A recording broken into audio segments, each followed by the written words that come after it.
I don't believe in ghosts, haunted houses, or anything like that, but I have seen something eerie and don't know why, so here it is. This story is set during my high school years.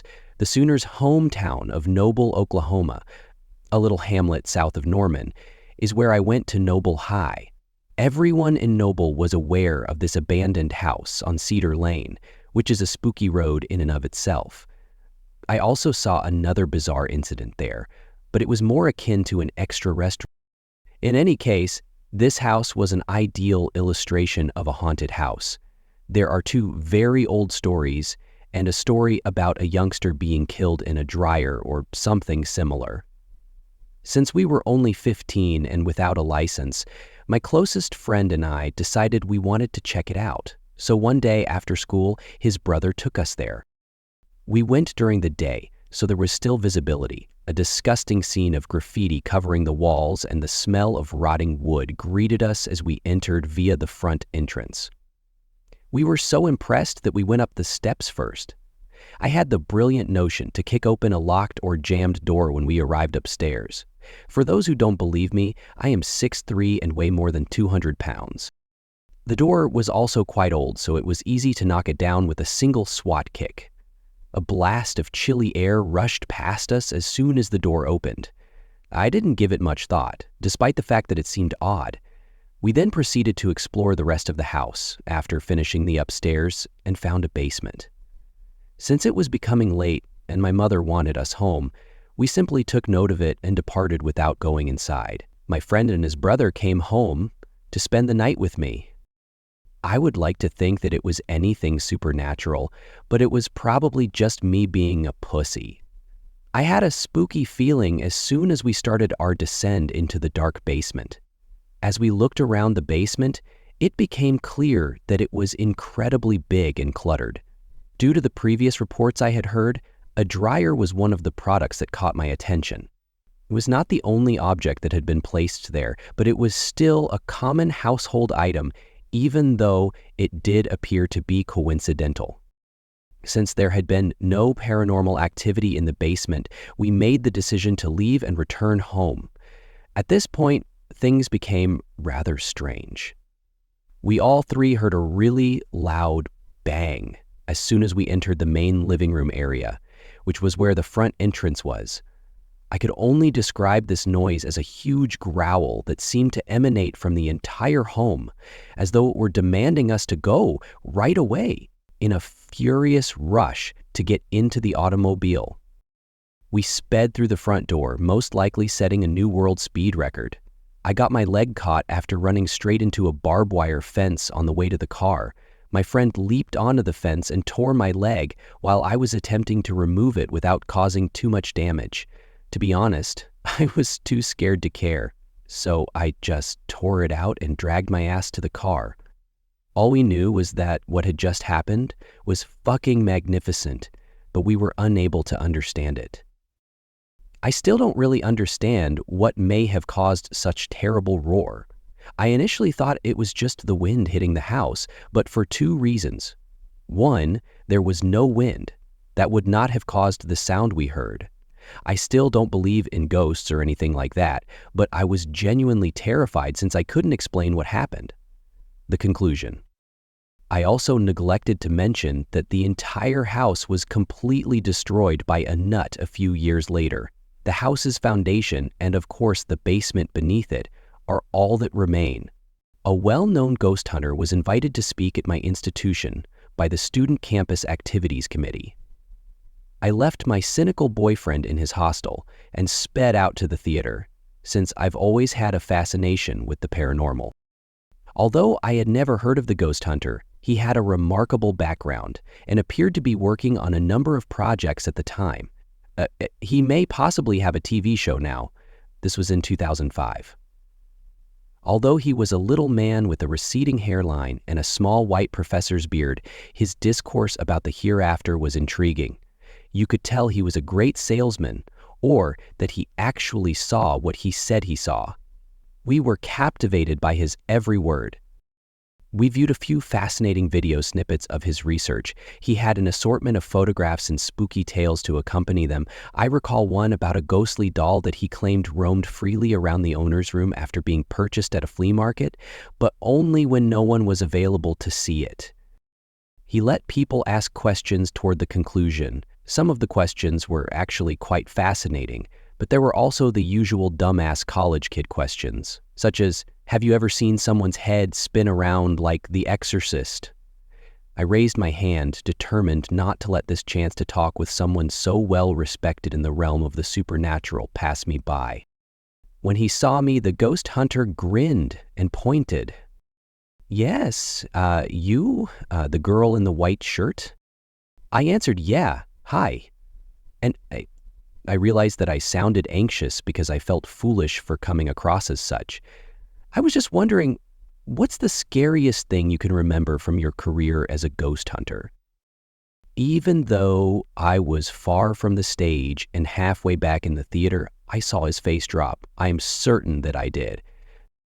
He faked a tight little laugh, saying, well, there are a lot of scary moments to remember. They tend to pop up quite often when you're in my line of work. I knew it was forced. The audience laughed a little at this. I felt incredibly foolish for even posing the question.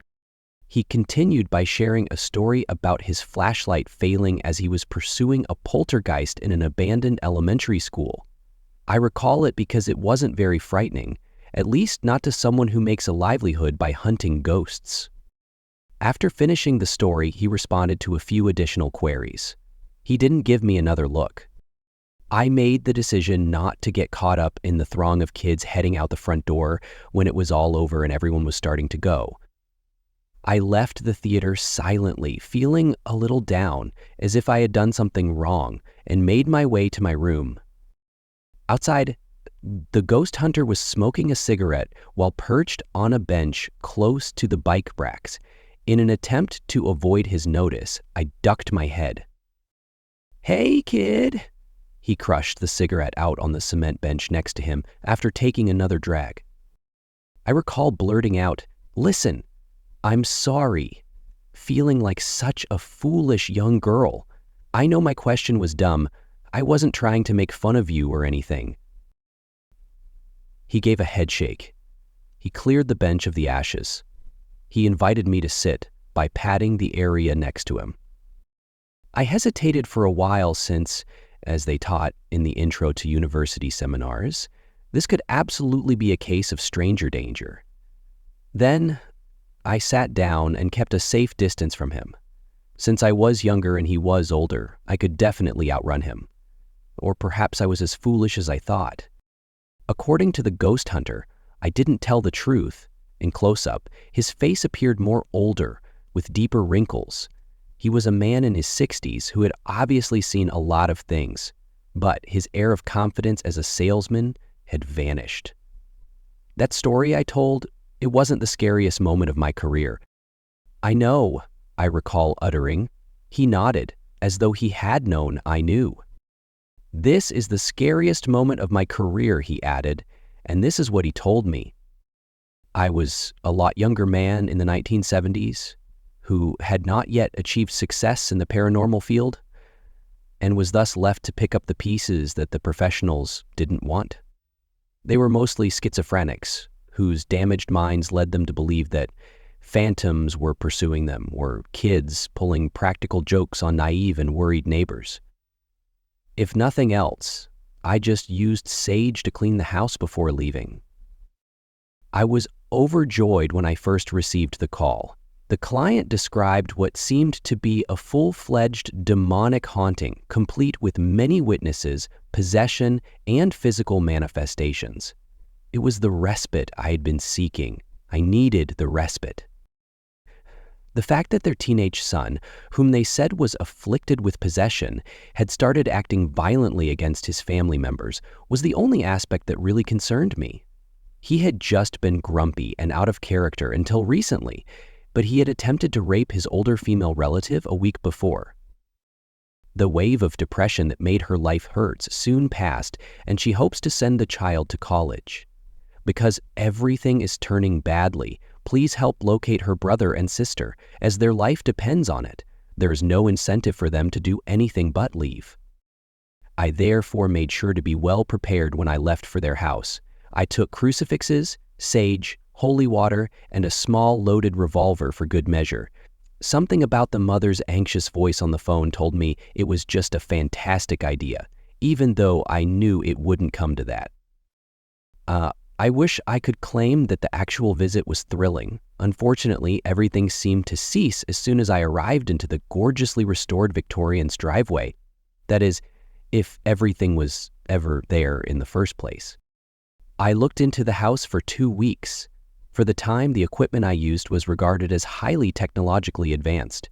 I researched energy waves. I spoke with the son, who appeared to be unhappy and possibly psychologically damaged, despite his family's claims that he was possessed. A well-known child psychologist, who was well known for his work with violent young men, was the therapist I suggested. They sent him to the city for treatment on my last day there. His parents came home just before midnight, exhausted, and retired to their bedroom, leaving me alone in the kitchen to review my findings. I realized that there was nothing to say. All of what they had said could be dismissed as the hysteria of a family unwilling to acknowledge that their son needed urgent medical care. That is, everything save the floor drains. I was amazed by how modern the house was when I toured it. It was obviously from the early 1900s and had been kept in perfect condition. While the house received the required upgrades, such as modern plumbing and electricity, the woodwork and character were meticulously maintained. The only place that appeared to be stuck in time was the basement. The clammy stone walls were prone to retaining moisture, making them unsuitable for storing items susceptible to mold or spiders. For this reason, the family had left it empty, and although it was undoubtedly eerie to spend any time in the large cement flooring and windowless room with the lone hanging lamp, I never made any notes in this area. One thing, though, I was unable to comprehend. There was just no explanation for the 4 big slit drains installed in the chilly concrete floor, especially considering the home's location in a residential neighborhood and the approximate time it had been built. I heard something as I sat by myself in the kitchen, going over my scant research and attempting to make sense of all these words. At first, it was just a slight sound, so I chose to ignore it. However, it returned, this time with more volume. It appeared that the noise was coming from the corner of the tiny kitchen, which led up to the second level by a steep spiral staircase. I looked up, assuming it was just one of the homeowners who was agitated after putting their son off at an institution. It was descending the steps. That wasn't the case, so I can't say walking. It was simply, the phrase floating isn't even appropriate. Flirting, arriving shortly. Straight at me, coming down the steps. It was eyeless, it was faceless. Despite everything, I had a feeling that it was staring directly into my soul. Then it started talking. I'm not sure how it spoke. I don't believe I heard anything at all, so maybe it used telepathy of some kind. In any case, I can still clearly remember the line, "You know what he did to us." I didn't consider it. I was unable to. I simply ran. When I ran away, I flipped my chair over and strewn documents all over the kitchen that said this house wasn't actually haunted, but rather that it was the hallucinations of a very ill youngster. I left them. You realize how terrible that is? I left that item in that residence with those people. For heaven's sake, I drove for 30 miles without stopping. When I became aware of my progress, when I eventually stopped, I used a payphone to call the family. When I saw them, they were the last thing on my mind. I was only able to react to my primal desire to flee, to put my tail between my legs and bolt out of that ostensibly safe house. I believe they relocated. I couldn't carry on with my research. I knew it was cowardice, but in my essay I offered insufficient evidence. The house was, I think, leveled a few years later. In the end, I conducted my own research, With time passing and the charge remaining vivid in my mind, curiosity bit me like a cruel little rat. You know what he did to us. And I did, in the end. The stories weren't strictly connected by old newspaper clippings, but I was able to deduce some significance from the yellowed passages. The house had once been occupied by a respected mortician around the turn of the century. He claimed he created his own home/office space because he couldn't find a building in town that would work for him. It was a magnificent architectural achievement and a brilliant illustration of a real entrepreneur, a man chasing the American dream of owning his own company. It's the bedroom upstairs. The funeral home is in the middle. There was a morgue in the basement. I was aware of the purpose of the drains. In a different case, decades later, a respected local resident was imprisoned on suspicion of abusing his professional position with moral cause. His penalty was minimal. Following a brief stint in the local jail, the offender robbed his home of all its value and fled town before trial, never to be seen again. The newspaper didn't go into further detail, presumably because the offense was sensitive. The relationship was easy to figure out. I guess I'm not positive, but the line, "You know what he did to us," from that thing is still playing in my mind. There was a reason why the mortician was so driven to construct a home that would suit his needs and house his business. Unimaginable horrors were done to the bodies in the basement. However, I'm aware of his actions toward them. The contact with that faceless entity is the scariest point of my career because it forces me to confront the genuine nature of man in its darkest corners. Since I now understand, I can still picture his face as all the color left him as he continued, his beard's white hair almost visible against his pale skin, his shoulders slumped, the tremor in his voice. Making him relive that event made me feel awful, and I still feel awful about it. But as I became older and my own work and bills took the place of college activities, the ghost hunter gradually faded from my thoughts. Until I moved in with my fiancé last week. Despite his cautions about mold and spiders, I carried the cartons into the basement because the room center contains a huge slotted drain.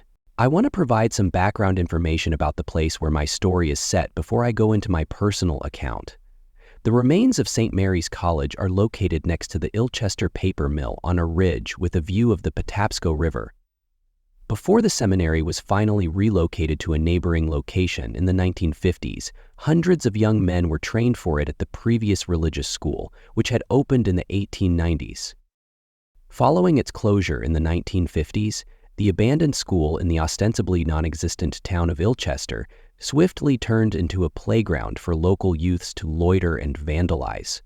Urban tales and ghost stories about the site and its alleged malicious religious activities started to circulate in the neighborhood. Residents in the area eventually started calling it Hell House. For many years, Hell House was largely intact until November 1997, when a suspicious fire devastated much of the property. The outcome was even more eerie. A burnt and crumbling red brick building with broken windows and a lot of graffiti now stood menacingly on the hill. As news of the haunted school spread, crowds of people started to visit. The property owner then used local police and guard dogs in an effort to dissuade these trespassers. Only rubble is left today. In the middle of the 2000s, the final remaining buildings were demolished.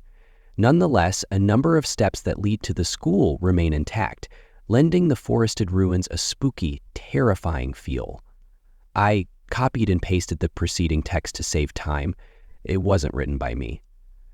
The building's remnants have since been demolished, therefore the passage above is a little out of date.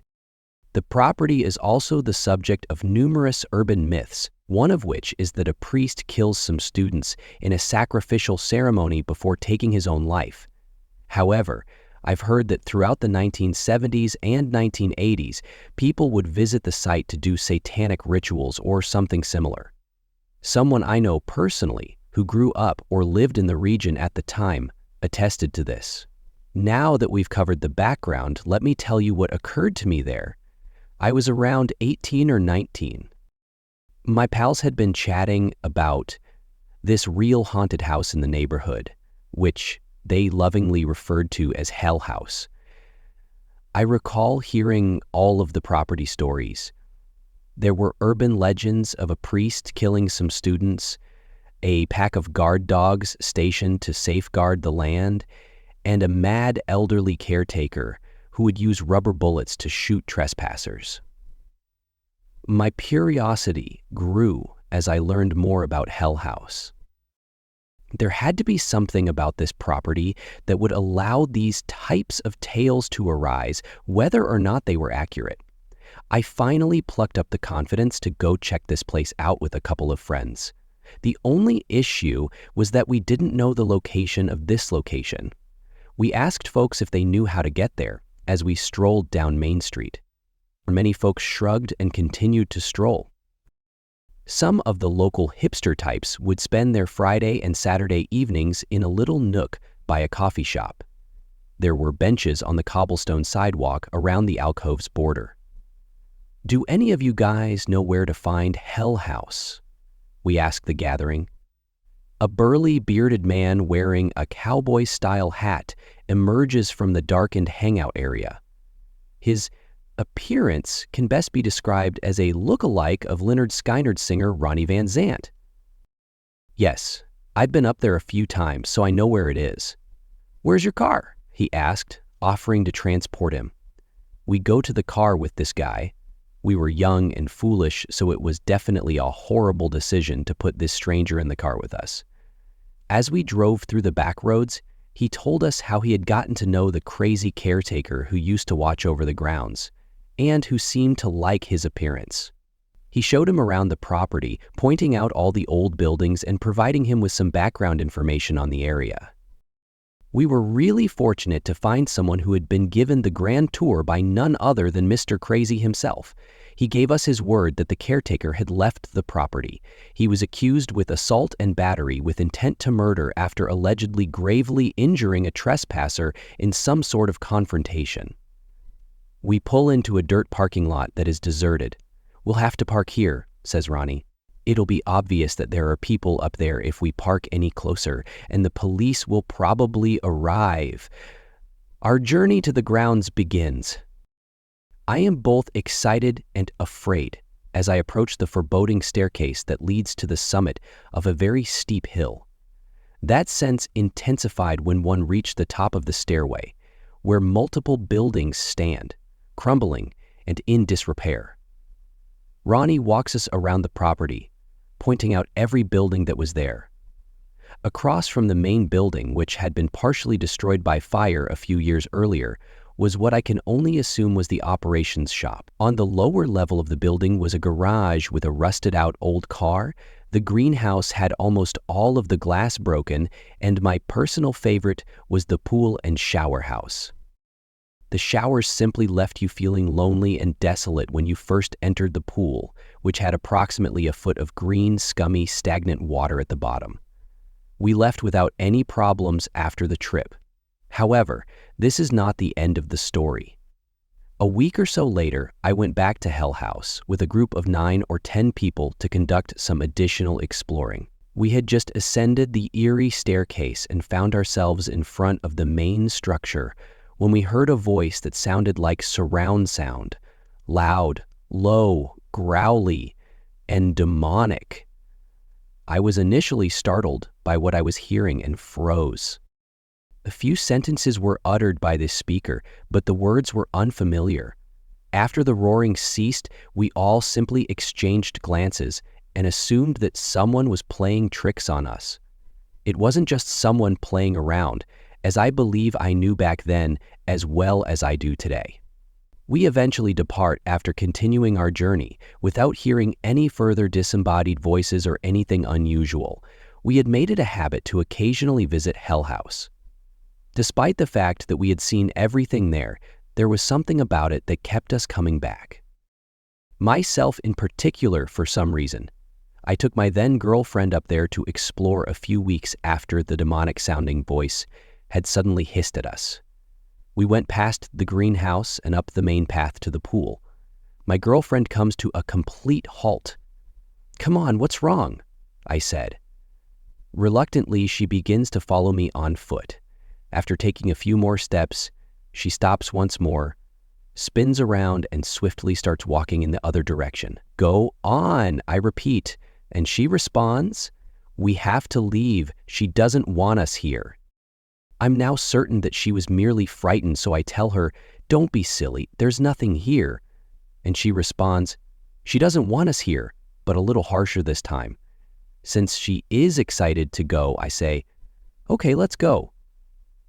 My girlfriend appears to have tripped and falls to her hands and knees as we are leaving the grounds. When I ask her if she's okay and offer to assist her up, she responds, "Yeah, I'm okay." She takes a few more steps before falling once again. She rises and yells, "I'm leaving," into the pitch-black night that envelopes us before falling once more. I now take her arm in mine and assist her in standing up. She was being pushed aggressively and with such force every few paces that I nearly fell with her. When we eventually leave the premises, I let go of her arm since I thought she was safe. She yells, "I'm leaving. What do you want?" at whoever is pushing her, after she is shoved again. My girlfriend yells, "Hell coming," and starts to run as we approach the base of the hill that Hell House is perched on. I hear footsteps running toward the hill's edge shortly after that. It goes without saying that I did the same and flew after her. I never went to Hell House again after that. I wanted to know what was happening up there when we got home. According to my lover, she was experiencing sensations and visuals she had never had before. I presume that the reason we were chased off the property was because the person pushing her was the victim of a horrible rape or murder that happened there at some point, and they were still up there with her. Since there are only 9 other neighbors and all of the houses face one another, I suppose you could refer to the area where we rent as a pocket neighborhood. If the courtyard were a watchtower, it would resemble a panopticon. We can tell that our neighbors are generally good people, but they are quite close-knit because they have been here longer than we have. Insular, in a way. Not the amiable kind, at least not to us. Only because I don't trust the neighbors do I bring them up. Our cottage was an ideal place to live when we initially moved in, a whole dream. We painted all the walls in lovely pastel pink and orange hues as an homage to the gay flag because our landlord doesn't care about whatever we do and our lease is for a full 2 years. Living there was like being in a sunset. We would search Craigslist advertising, yard sales, and thrift stores for furniture every weekend. Although neither Lily nor I are hammer-wielding butch wunderkinds, we did manage to construct our own kitchen table, which only wobbles slightly. A dream, like I mentioned. It was not until August, 2 months after we had moved in, that the nonsense began. At first, it wasn't much. Lily started turning up the heat because the fall weather arrived early and she is always cold. But one morning when we woke up, we saw that the thermostat was set to 6060 DF. I have no idea why. I was like, I swear to God, I never touched the thing. In response to her accusation that I had turned it down to save money since I'm so frugal, it had plummeted to 65 DEG by the following morning. 1 degree at a time, it continued to plummet for a week, until the night it suddenly leapt from 60 DEG to 50 degrees, for real. Outside, it was warmer than that. The temperature only altered at night, which is strange. At any rate, we never became aware of it until we woke up in the morning. As we went downstairs, bleary-eyed and shivering, one of us would check the thermostat and exclaim, "God damn it!" at a volume proportionate to the number of degrees it had plummeted. This became a ritual for us. Just for the record, as the weather shifts, the temperature issue simply gets worse.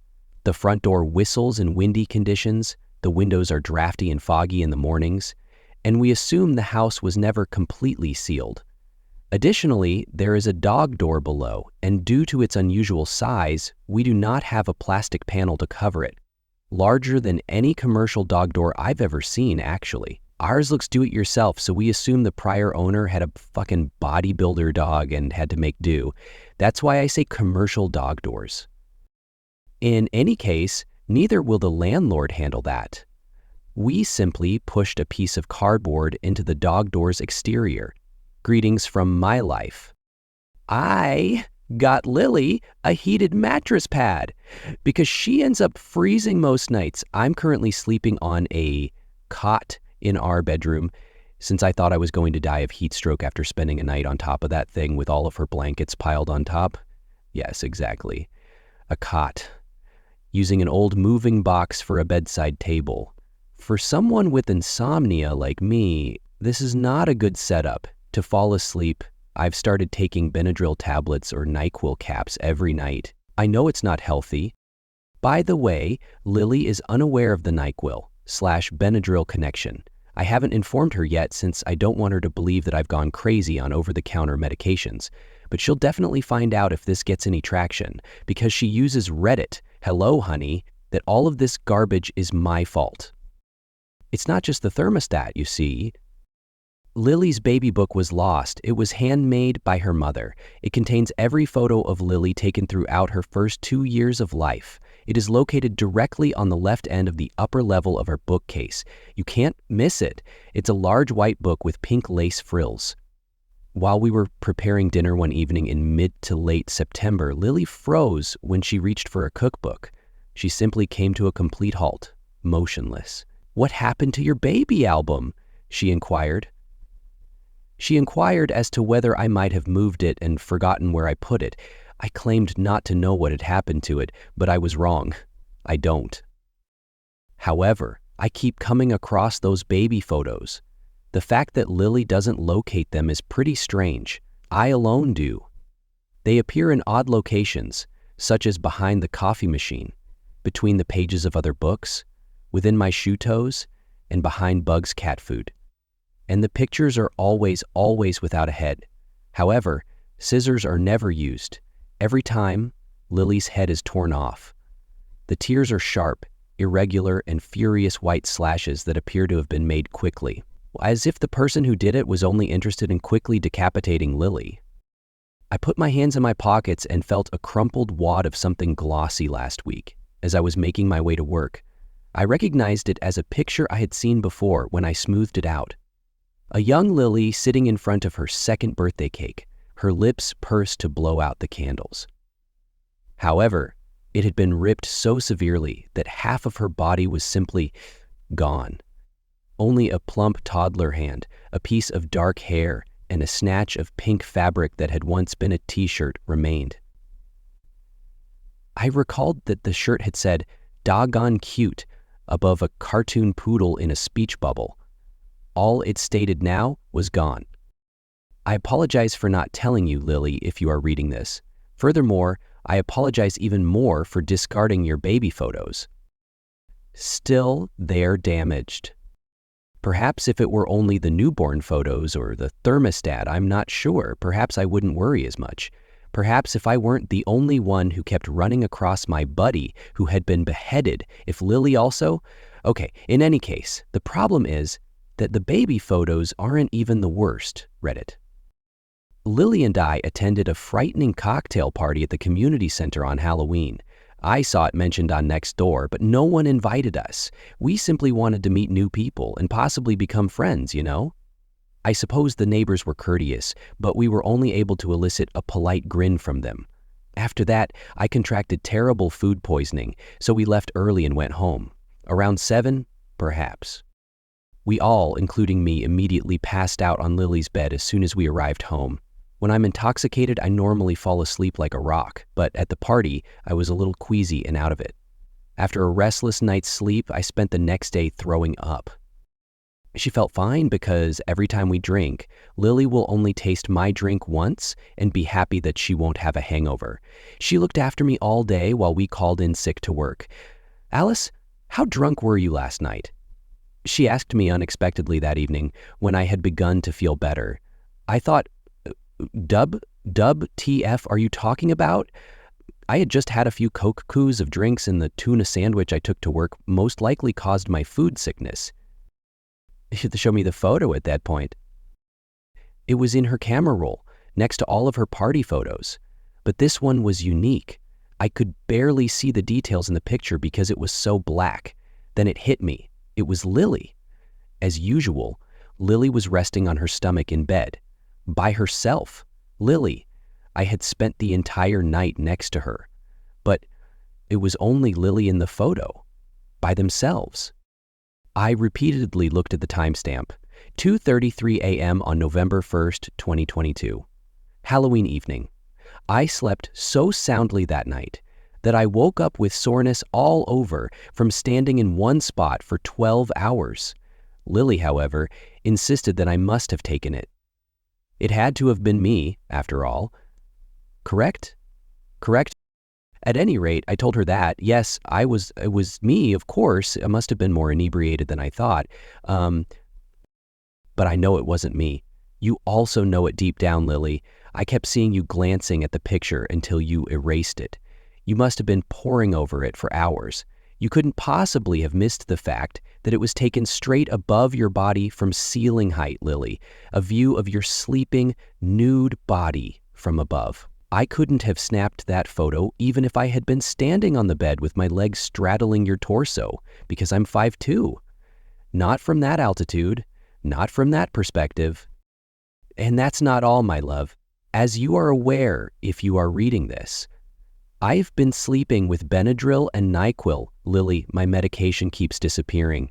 I store it in a box with the old wires and equipment that we never got around to unpacking. You'll find an empty 48-count box of NyQuil caps and a half-filled bottle of Benadryl if you pull that box out of the broom closet. But, sweetie, I just purchased them 6 weeks ago. I couldn't have finished them so quickly. There is no mystery as to where my medication is going missing. You think it's cute that I wanted to take over food duties after Bugs bit you? And I know how food aggressive he can get. I don't want to be the one to feed him, though, for that reason. I've noticed that his dry food now contains tabs of hot pink Benadryl, NyQuil, in little teal gel caps. Those pink and green tablets continue to show up in his bowl no matter how many times I secretly replace his food bags with new ones. To prevent him from scarfing them down before I can retrieve them, I must lock him in the bathroom. I felt crazy, Lily, after going through a whole bag of cat food, piece by piece, but even though I was positive there were no drugs in it.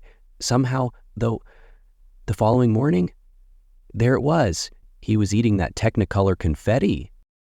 I'm not going to poison our cat, mess with the thermostat, destroy your baby photos, or take naked photos of you in the middle of the night. However, there is someone. I am not insane, but I can feel the worry evaporating off you like radiation waves.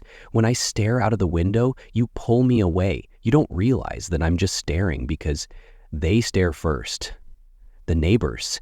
After we moved here, none of them came to introduce themselves or give us a housewarming present.